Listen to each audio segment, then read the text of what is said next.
దొండకాయ egg fry చేసుకుందాం. తగినంత ఆయిల్, శనగపప్పు, మినపప్పు, ఆవాలు వేసుకుందాం.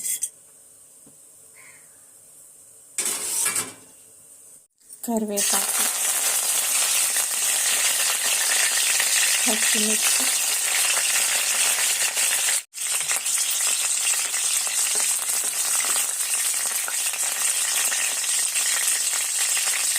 తర్వాత కట్ చేసిన దొండకాయలు,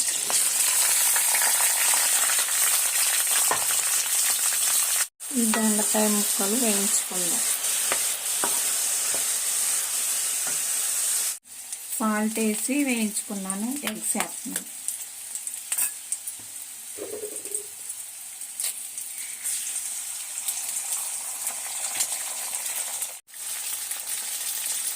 అలా ఎగ్స్ వేసేసుకున్నాను.